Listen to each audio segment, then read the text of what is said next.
Boa noite. O Jornal Universitário está no ar e esses são alguns dos nossos destaques. Novo Código de Processo Civil. Entra em vigor a Lei 13.105 e o Jornal Universitário traz uma matéria especial a esse respeito. Estamos em guerra civil. As últimas notícias sobre o Tratado de Sokovia. O ataque à sede da ONU deixa muitos mortos e centenas de feridos. Invasão alienígena. Estudiosos confirmam a passagem do surfista prateado pela Terra. Crise na economia. Empresas Wayne e Stark unem forças para superar a crise. Título inédito. Rio Branco do Acre vence a Copa do Brasil e vai à Libertadores da América pela primeira vez em sua história. Essas e outras notícias você confere agora no Jornal Universitário.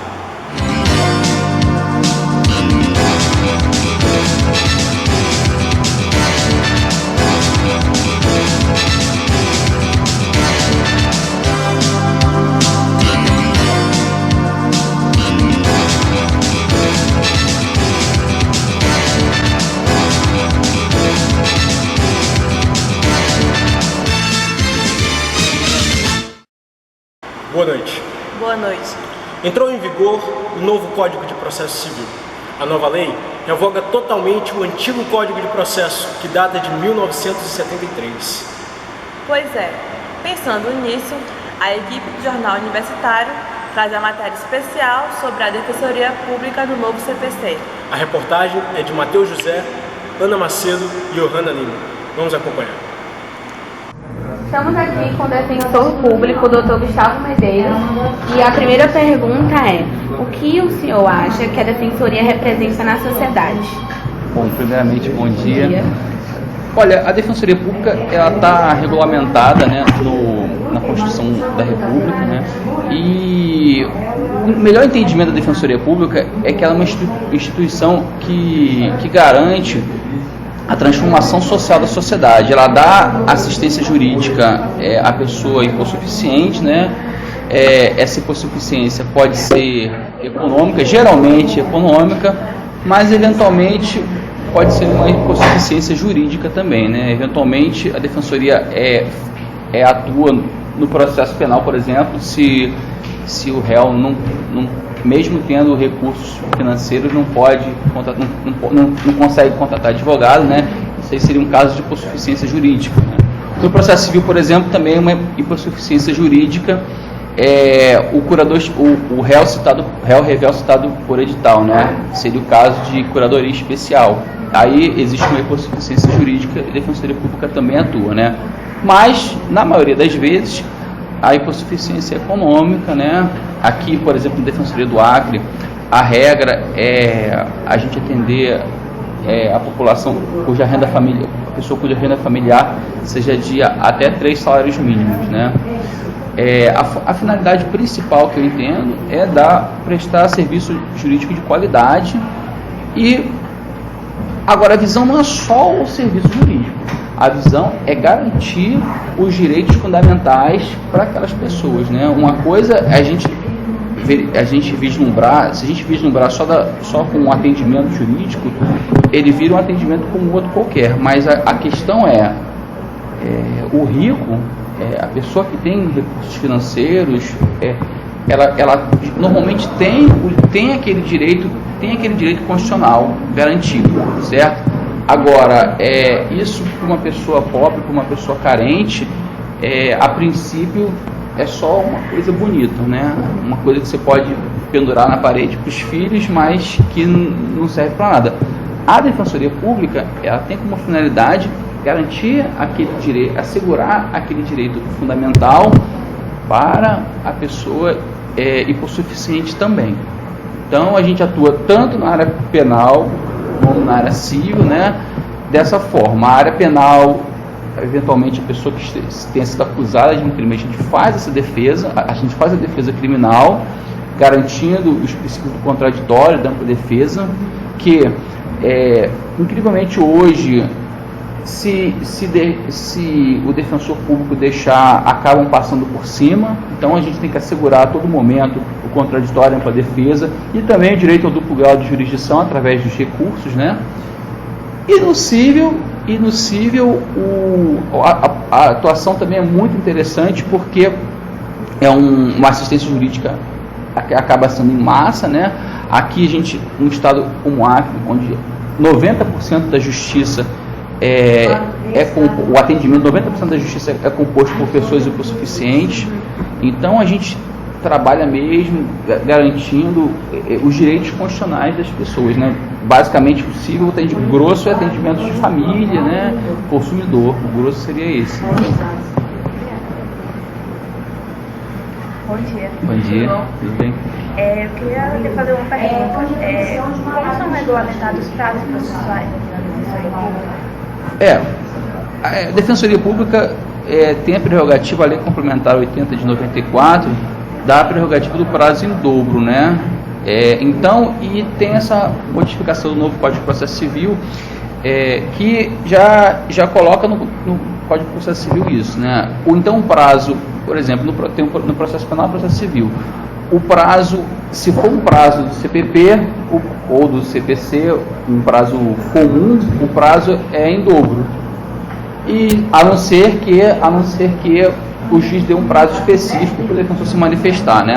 A finalidade desse prazo em dobro é em razão dessa demanda, né? Essa demanda que, como imagine, 90% dos atendimentos da justiça são da defensoria. Então, é para propiciar a igualdade material do defensor conseguir atender toda essa demanda, né? Mas, do seu ponto de vista, vocês dão conta de concluir todos esses prazos? Olha, aí que tá. Em algumas atribuições, esse prazo é adequado. Mas, por exemplo, na execução penal, eu até acho que o prazo poderia ser maior, porque a demanda aqui é muito maior, são demandas mais volume de processos, com até uma simplicidade maior.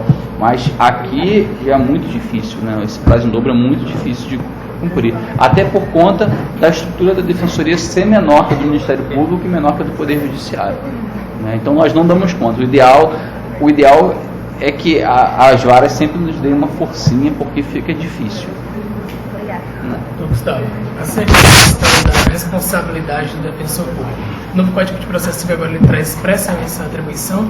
Eu gostaria que o senhor comentasse um pouco mais acerca de como funciona essa questão da responsabilização do defensor público acerca desses atos processuais, da atuação dele, de como ele vai ser responsabilizado em eventuais práticas dentro do processo. Olha, a atividade do defensor público, a princípio, é uma atividade de meio, né? O advogado, a atividade de meio, ele só responderia, enfim, se for comprovada uma culpa, né?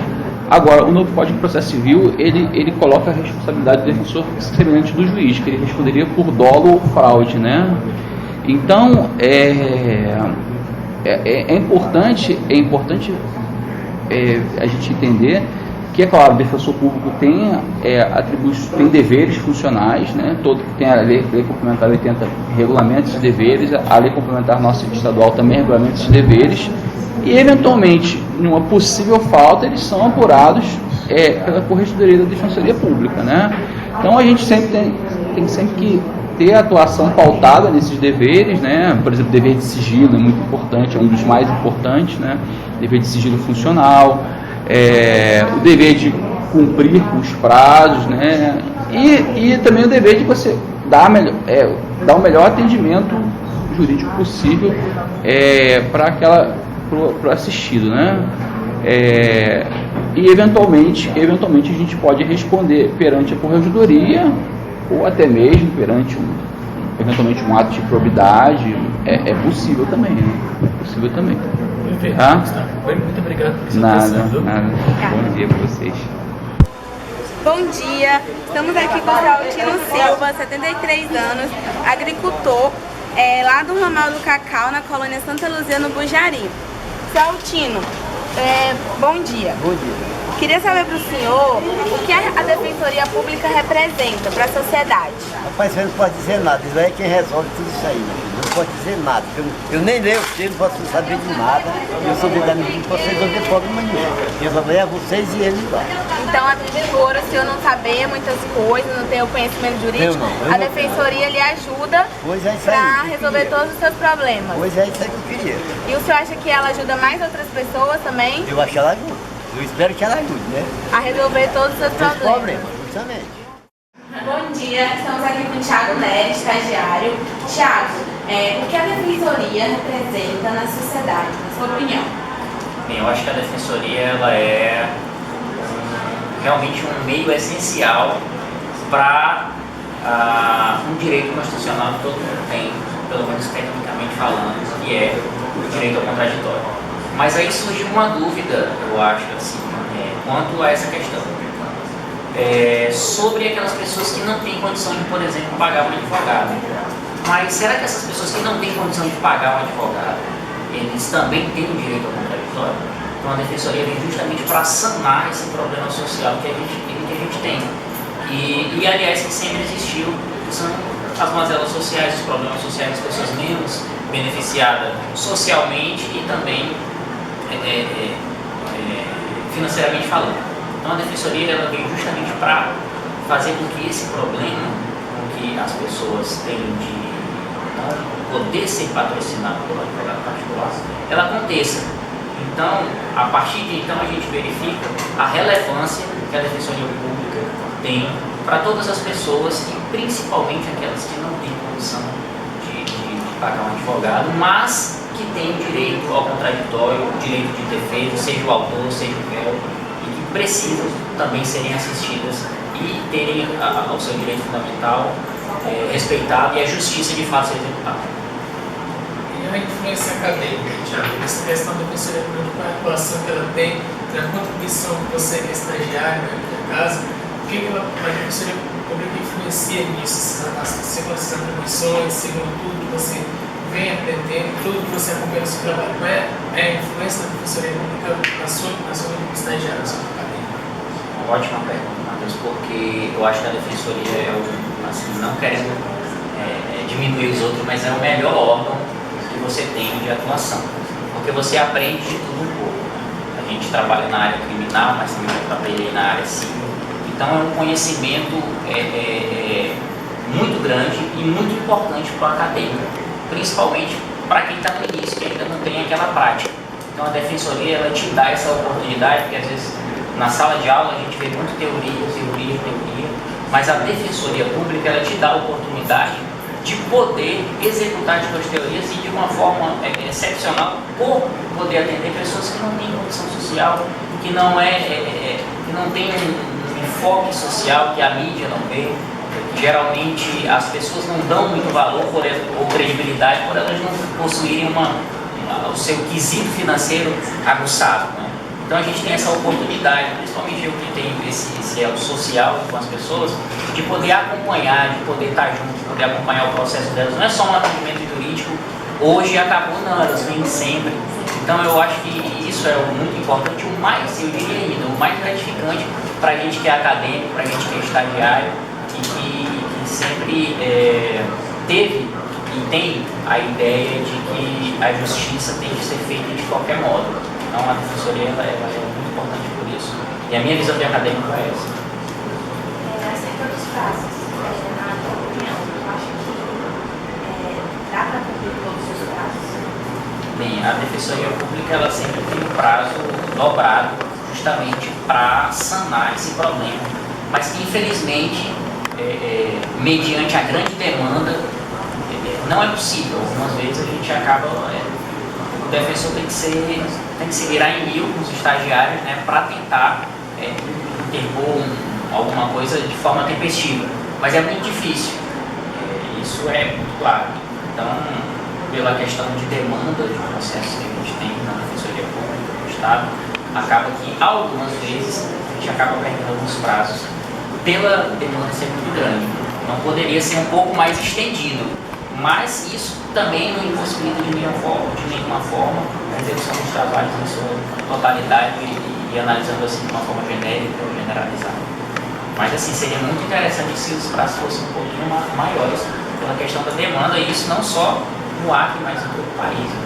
E as demandas elas só crescem. Agradecemos. Bom dia, estamos aqui na Defensoria Pública com o seu Valeriano Santana, 49 anos, agricultor. E a pergunta que eu tenho para lhe fazer é: o que a Defensoria Pública representa na sociedade? Ao meu ver, a Defensoria Pública representa coisas boas, importantes, principalmente para a sociedade que não tem condições de pagar um bom advogado. Agora, o meu entender, e tenho uma absoluta certeza disso que eu estou falando, que a Defensoria deveria ser mais estruturada pelo governo do nosso Estado, porque o governo do nosso Estado deixa muito a desejar. Entendeu? Porque aqui é muito processo só para um só advogado. Muitas das vezes o advogado quer nos ajudar, mas ele não ajuda, não consegue nos ajudar por falta de recurso, porque é muita coisa só para um só. E por isso deixa a desejar para nós, não que seja culpa da Defensoria, mas culpado do governo do Estado, que não dá estrutura para que os nossos advogados possam nos ajudar, nos auxiliar. É tanto que o despejo que aconteceu lá no ramal do Cacau é referente a isso aí, que o advogado vem acompanhando, mas é muito processo só para um só advogado, e ele não tem condições de responder todas as necessidades que a comunidade deseja. Então, por isso, deixa muito a desejar. O governo do nosso Estado, ele tem sido omisso nessa situação, não tem colocado condições para que a Defensoria venha trabalhar de uma maneira digna para acolher e para defender as pessoas menos necessitadas, que não têm dinheiro para pagar um bom advogado. Por isso que aconteceu o despejo lá do ramal do Cacau, por causa que o governo do Estado não tem dado assistência suficiente à Defensoria Pública do Estado do Acre. É o que eu tenho a dizer. Muito obrigada e segue para o estúdio. Amém. Agora vamos falar um pouco sobre a advocacia pública. O Jornal Universitário recebe em nossos estúdios o professor Matheus José. O doutor é especialista em Direito Público e vai nos falar um pouco mais sobre a advocacia pública no Brasil. Boa noite, doutor. Seja mais uma vez bem-vindo ao Jornal Universitário. Doutor, o que falar sobre a advocacia pública no novo CPC? Boa noite, Isabelle. Boa noite, Dan. Boa noite, telespectador.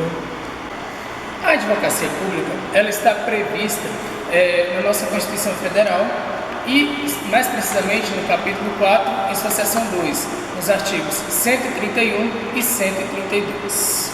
No nosso novo Código de Processo Civil, trata-se de uma novidade dentro do diploma processual, pois nos seus artigos 182, 183 e 184 está presente no título 6, passando a ter como base elementar para o diploma processual civil estudos acerca deste instituto, que é importantíssimo para o desenvolvimento da justiça, tratando-se de uma função essencial, conforme falado no início. Mas, doutor, o senhor falou sobre a função essencial à justiça. Quais são elas especificamente? Falar das funções essenciais da justiça nos faz rememorar algumas coisas que a gente pode colocar aqui. A advocacia pública, se a gente fosse falar no sentido lato, ela poderia se dividir em 3 espécies. Uma advocacia da sociedade, que é o que o Ministério Público faz, representando os direitos individuais, difusos e os direitos individuais indisponíveis, além da representação do regime democrático e como fiscal da ordem jurídica. E também, agora, temos a advocacia dos necessitados, que é a Defensoria Pública, que em sua função primordial defende aqueles hipossuficientes juridicamente e economicamente.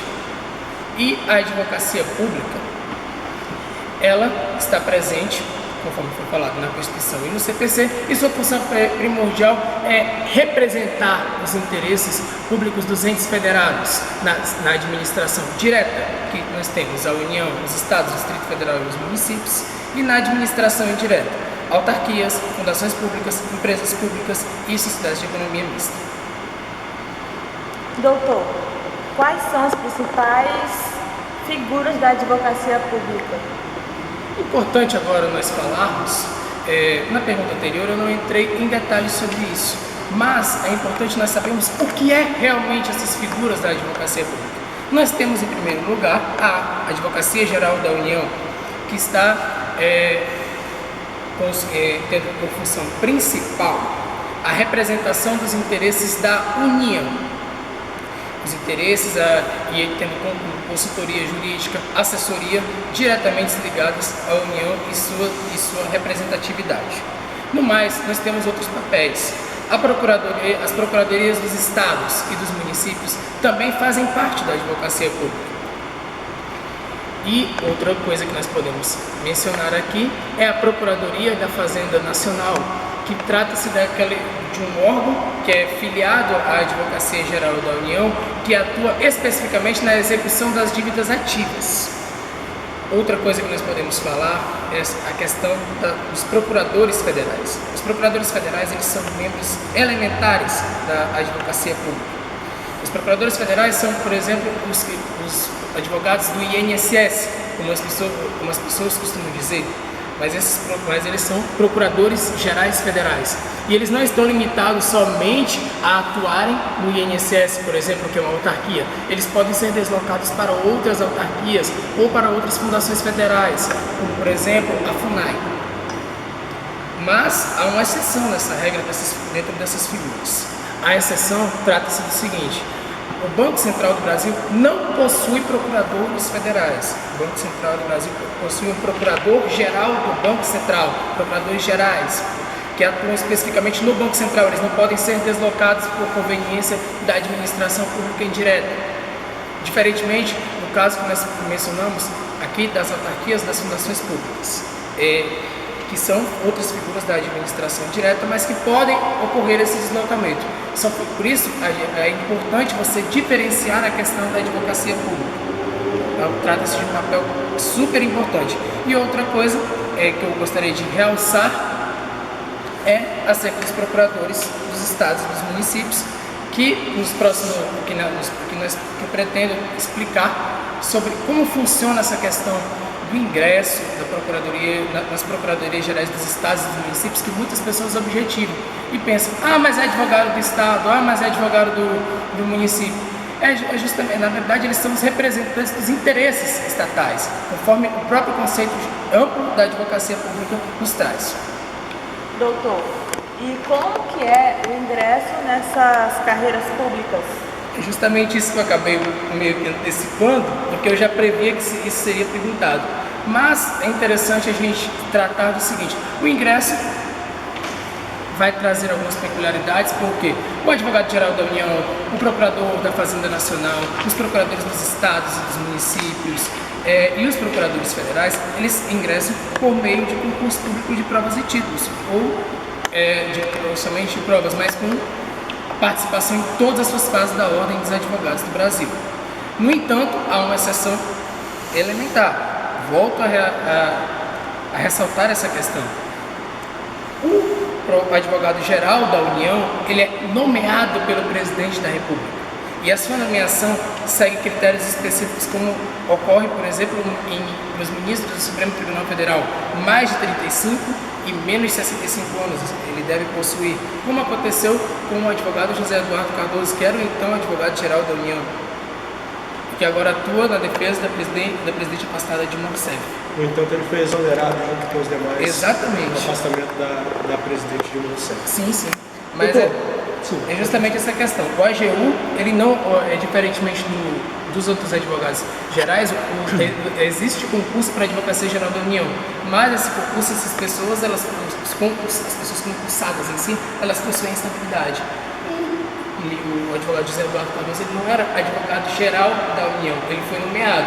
Conforme a nomeação, a discricionariedade que a presidente da República possui em suas funções de nomear o advogado-geral da União. No entanto, devido ao afastamento da presidente, ele acabou sendo exonerado pelo presidente dele, Michel Temer, ele não é mais advogado-geral da União, voltando a executar a sua função de advogado privado. Doutor, algumas das últimas perguntas. E quando o advogado comete má-fé no uso das suas funções? Conforme os artigos 186 e 927 do Código Civil já propõem no direito material, aquele que comete ato ilícito por médicos e coisas que estão estranhas às suas funções, responde civilmente por isso e cabe, seja com dolo, seja por culpa, ou seja por fraude, o direito de regresso posteriormente para que essas pessoas sejam responsabilizadas. E isso vai se aplicar não somente a advocacia pública, como também a Defensoria Pública, o Ministério Público e outros órgãos. É isso, doutor. Muito obrigada pela sua participação no nosso jornal universitário. Muito obrigado, doutor. Boa noite. Boa noite a todos. Muito obrigado pela oportunidade. E veja a seguir. Inédito. Rio Branco do Acre vence a Copa do Brasil e vai disputar a Copa Libertadores da América. Não saia daí. É já já.